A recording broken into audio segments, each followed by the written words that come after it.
right, thank you so much for joining us for our Back to School live series.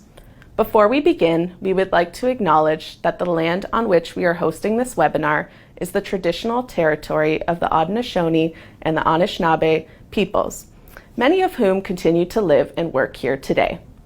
This territory is covered by the Upper Canada Treaties and is within the lands protected by the Dish with One Spoon Wampum and the Two-Row Wampum Agreements. These agreements established relationships between nations for harmonious coexistence based on respect, kindness, and acceptance, as well as stewardship of the land and resources to ensure that all people benefit and thrive. Today, this gathering place is home to many First Nations, Métis, and Inuit peoples. Acknowledging this reminds us that our great standard of living in Niagara is directly related to the resources and friendship of the Indigenous people. So my name is Ashley, and I am one of the public health nurses on the school health team at Niagara Region Public Health. Today, I am joined by Sheila, who is a vaccine preventable disease nurse, and she will be chatting with us about staying up to date on your child's immunizations. Please note that this video is for educational purposes only. For specific questions regarding your child's health, please consult your healthcare provider. So first question for you today, Sheila, is why should you vaccinate your children? Infectious diseases can spread among children and adolescents who are not vaccinated and can cause serious illness, disabilities, and even death. Vaccines have saved more lives than any medical intervention in the past 50 years. The World Health Organization estimates that every year, more than 2 million deaths are prevented worldwide due to immunizations. Without immunizations, we can expect to see serious outbreaks of many diseases that we are now protected against. And the second question we received was, are vaccines safe? Vaccines used in Canada are safe and effective. They're developed to meet the highest standards and are continually monitored both in Canada and around the world before they are approved for use in Canada. And to follow up with that, how exactly do vaccines work? Vaccines use weakened or killed virus or bacteria to trigger your child's natural immune response to provide long-term protection against a disease. Vaccines work because they trick the body into thinking it's being attacked by the actual disease, so it produces antibodies for protection.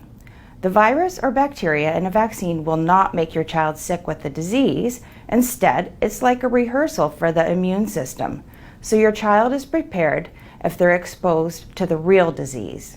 All right. And Sheila, are there any side effects to vaccines? Just like any medication, vaccines can cause some reactions. Severe reactions are rare. Some people can experience mild reactions from vaccines, such as pain, redness, or swelling at the injection site, maybe a mild fever after the vaccination. Depending on the vaccine received, some people may also experience a mild rash, fatigue, and aches. All of these are common reactions, and they will resolve in a few days. When it comes to the schedule, can I actually choose my own schedule for my child's immunizations? That's a good question, Ashley.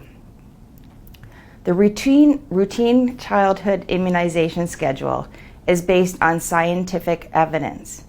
Vaccines are started at a young age because infants are unprotected and they are the most at risk. It's important to get the right vaccine at the right time to ensure your child is protected. Delaying vaccines can be risky as it leaves your child unprotected and vulnerable to disease. In Ontario, your child gets vaccinated based on a routine schedule starting at 2 months of age. Another question we received is, what exactly is community immunity? Immunization doesn't just protect the people who get immunized, it also protects those around them.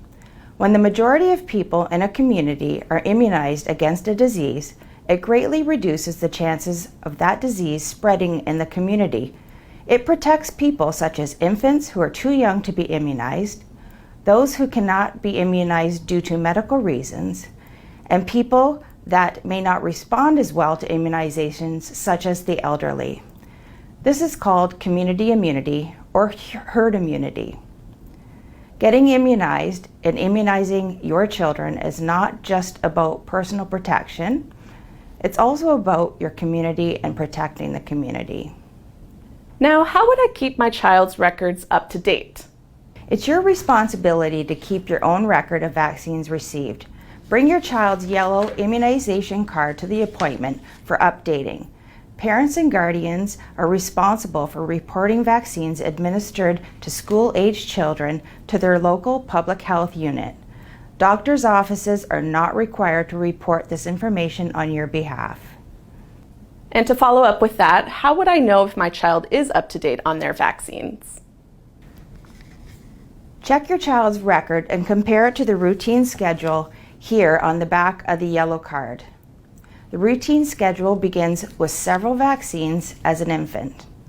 Next, when your child is school-aged, boosters are scheduled at ages 4 to 6 years old. In grade 7, they'll be offered vaccines as part of the school campaign. Then, a teen booster is administered between 14 to 16 years old.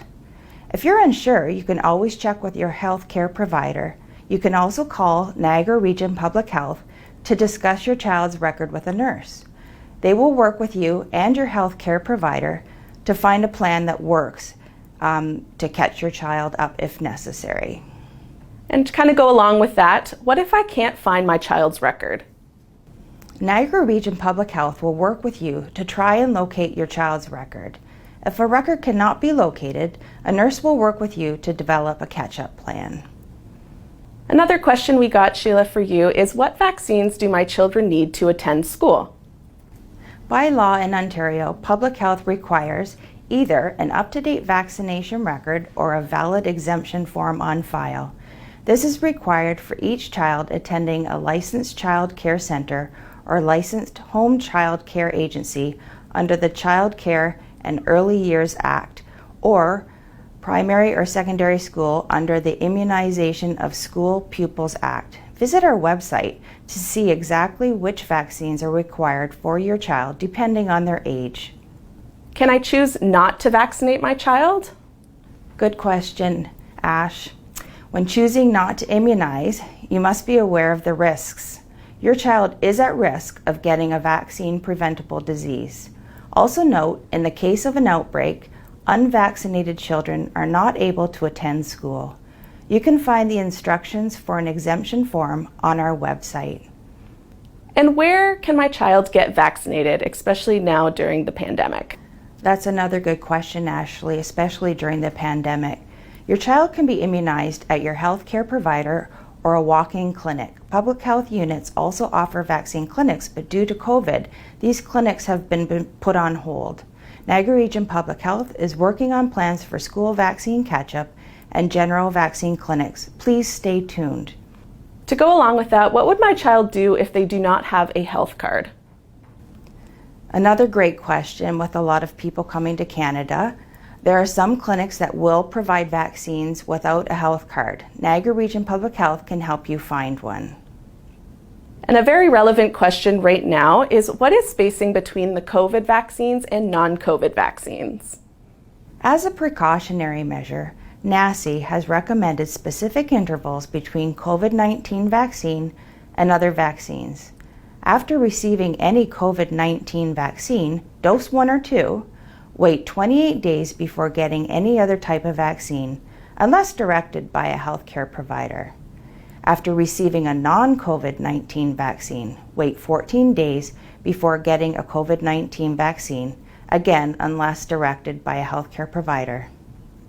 All right, and last question for you, Sheila. What if my child is anxious about vaccination? Question, Ashley. It's completely normal for some children to feel anxious about vaccines. Parents can help prepare children by being honest. Just explain that shots can pinch a little bit or sting, but it's not going to hurt for long. Tell your child that vaccines are important to keep them healthy. Niagara Region Public Health has implemented the CARD system. The CARD system stands for Comfort, Ask, Relax, and Distract. As found on our website, this provides safe, simple, and practical strategies that can be used to empower children to cope with fear or anxiety related to vaccines, and therefore make your child's vaccine experience a positive one. For younger children, hold your child or cuddle them on your lap. Use distractions like toys, bubbles, and books. For older children, encourage deep breathing and/or counting, as well as keeping their arm relaxed. After the visit, talk to your child about their experience. Let them know it's normal to feel some mild reactions that we discussed earlier. Offer some extra attention if they're feeling discomfort. Praise and reinforce that they are making the positive, healthy choice. Thanks very much, Ashley. Perfect. Well, thank you so much, Sheila, for all that great information. That covers everything that we wanted to go over today. So thank you once again for joining us for our Facebook Live event. The resources that were mentioned in today's presentation are linked in the comments section. Our next Facebook Live session in the Back to School series will be on Monday, September 20th, and will focus on vaping. If you have any additional questions, feel free to reach out to Niagara parents. Thank you again.